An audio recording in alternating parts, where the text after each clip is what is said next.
Аравандык туугандар, мынакей жерде жылуулук келип, ишти башталаган мезгил. Кадимкидей жаз жарыш ишти башташтыр туугандар. Картошка экен аласың. Мында туугандар картошка тегип атышат мынакей. Агроном консультант Азамат Касеев агабыздан Араванда интервью алалы. Буякта картошка кандай болуп аттыр? Ассаламу алейкум. Бүгүн биз Аравандабыз. Температура 16 градус. Мына дыйкандардын баары ушу эрте бышкан картошканы тигүүгө даярданып жатышыптыр. Биз өзүбүз ушу дыйкандарга кеңеш бергени келдик. Эң эрте бышкан картошка, Ривьера сортундагы картошка. Азыр дыйкандардын баары даярданып, 1-2 күндө картошка отургуза башташат. Башташта, уже. Былтыркыдан кеч эмеспи быйыл? Былтыркыдан кечирээк болуп атат, анткени былтыр бул малды айдап бүтүп калышкан. Теңинен быйыл жаңы эле 10% киши айдаптыр дыйкандар. Буюрса качан чыгып калат картошка? Буюрса майдын башында, ортолорунда. Ортолору менен чыгып калат. Жаңы картошканы майда жеп калат экенбизде. Майда жеп калат. Астандой эл негизинен кайсы урукту тигип атышат? Эң негизгиси бул Ривьера сорту.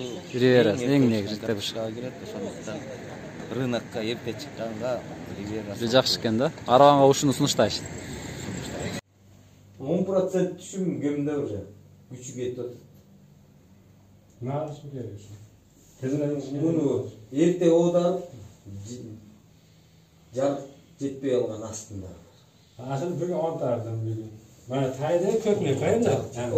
Oğlanlar sorun bolğan, жарык жакшы деп.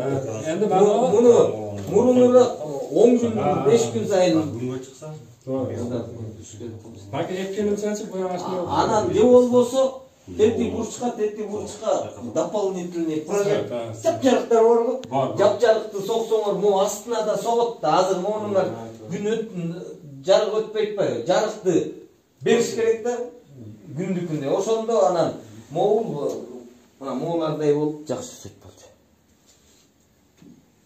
Көрөр, жарык жетпей калган жери жүдөнкө болуп атат. Булар сонун өскөн.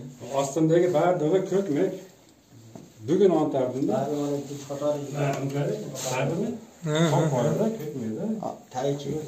Анан tayge tepelde. Tayge. боулардын баарынан кайра силерде күн ысык болгондо деле сабактан канча чыгат? Канча сабак чыгат? 5-6. Эгер моуну сындырып салса, боулар мощный өсө баштайт. Анткени ауксин аз күчтүн баары боуга келип такалып туруп алды. Муну сындыргандан кийин ауксиндер кайда чыгарын билбей калып, боуларга кайра бөлүшөт. Ошондо боулары да мощный.